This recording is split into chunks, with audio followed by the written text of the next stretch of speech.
Chers frères et sœurs, nous sommes entrés dans le Cénacle avec les apôtres après l'Ascension en attente de la Pentecôte. Le Cénacle, c'est un lieu où les apôtres apprennent à vivre une présence différente du Christ. Le Christ qui monte vers le Père, mais qui est avec eux.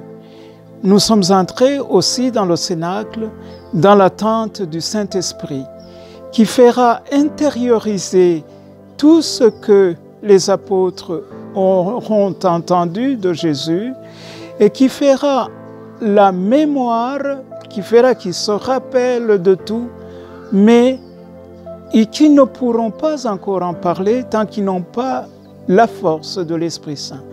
En d'autres termes, c'est la vie intérieure de ceux qui ont suivi le Christ qui se consolide. Pour nous aussi, quand nous entrons dans le Cénacle avec les apôtres, c'est l'intériorisation de notre vie chrétienne. Une intériorisation toujours opérée par l'Esprit Saint. L'Esprit Saint, nous le savons depuis les Saintes Écritures, c'est lui qui donne vie. C'est déjà depuis la création.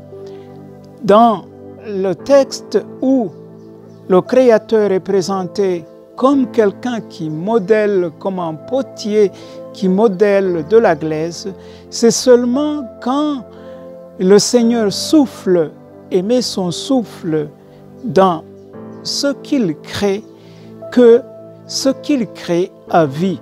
Donc, toute vie qui provient de Dieu nous parvient par cet esprit invisible et pourtant réel. Nous le trouverons encore une fois dans le texte d'Ézéchiel, quand pour remettre vie dans les eaux assiégées, Ézéchiel prêche sur eux d'abord, ils se rassemblent, ils sont mis ensemble, mais pour qu'ils aient vie, il faut un souffle.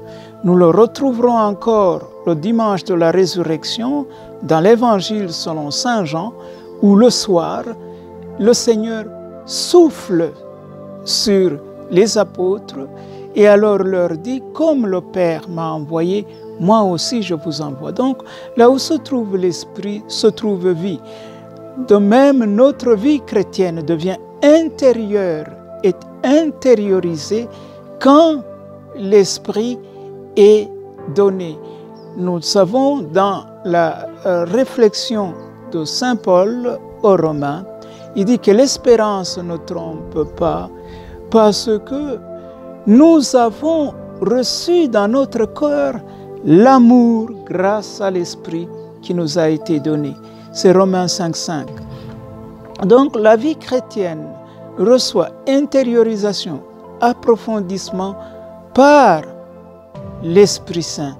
C'est ce que Saint Paul, encore une fois, a compris dans l'Épître aux Galates, au chapitre 5, du verset 16 au verset 25, où dans ces versets qui encadrent ce que nous appelons les fruits de l'Esprit, il montre comment celui qui a vie dans l'Esprit doit agir comme animé par l'Esprit Saint.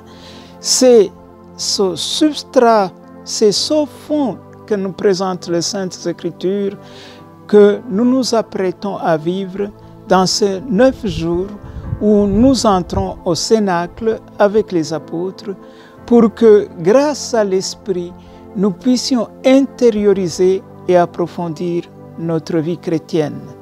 Nous continuerons pendant ces jours à méditer ce mystère de l'entrée au Cénacle, aidé par Galates 22, 23, les fruits de l'Esprit, parce que là où se trouve l'Esprit, se trouvent des signes, des fruits de sa présence, et aussi aidé par les saints du Carmel, en particulier Saint Jean de la Croix et Sainte Thérèse d'Avila.